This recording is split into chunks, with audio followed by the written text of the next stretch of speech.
I lay in bed all day. Hi, I'm Adelia, and this is my porch steps. I play in a band called Knots, and it's indie dream pop. I like to get dressed up and make music. I was in a band for 3 years-ish.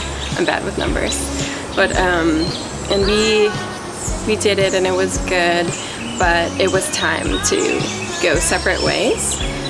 And so I kind of was like, I want to develop as a solo person, and like, what will that new name be? I was kind of trying to rack my brain for what that would be.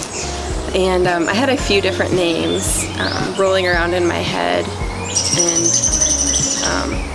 some of them were like too, I don't know, they put like a different picture in your head.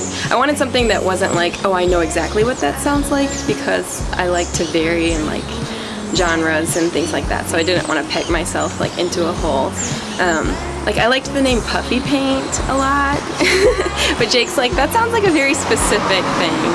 So my husband helped me to like open my mind about different names, and I was listening to this story on NPR about St. Francis coming to California or something, and they had commissioned this artist to do a modern like rendition of an old painting of Mary. It's called Mary Untie Her of Knots or something like that.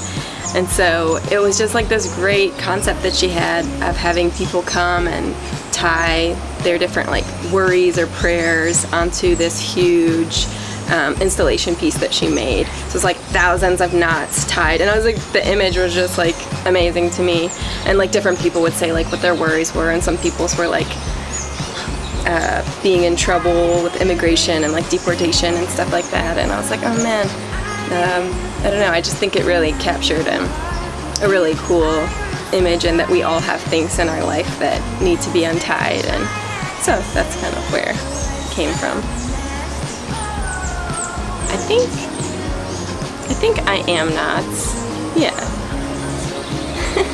I love having really deep conversations with people, and so I feel like I can do that with Knots. I can just like explore the universe, and it's not awkward. Like I can just get like as deep or as vulnerable as I want to and write about it. So I think like it's hard to do that with people like on a day-to-day basis, but in music I can like go to that place. So I kind of feel like that is true. And then I just love sequins, so I get to wear a lot of sequins as Knots, and I feel like I would like to do that all the time, but it's kind of socially awkward. I like to get a tea from Iris before I play. I feel like it's like good luck if I get a tea from Iris. I feel like I do kind of sound better after I drink one. So. I just tell them, can you please give me whatever is good for my voice? So I don't know like what it is.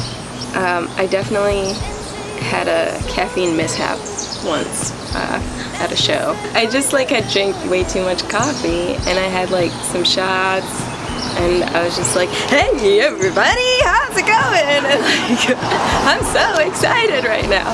Yeah, like I was over the top. I was so extra on that, just way too much caffeine. Yeah, I would not recommend having caffeine like an hour before. It was pretty instant for me. I don't know, I guess a lot of people say that. Like I was crawling with a paintbrush in my mouth, you know, like kind of thing.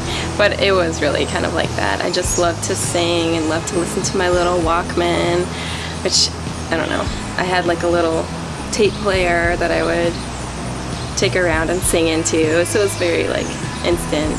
I knew I wanted to be an actor or a musician, and I don't know, I feel like when in high school I wasn't getting like the star role, I was like, nah, I'm done with this. I'm not good at like waiting for things, so I was like, if I'm not good at it right away, then I'm just not gonna do it. So music was something like I could feel like instant gratification with. I feel like I loved it and people seemed to like it, so I just kept going with it from there.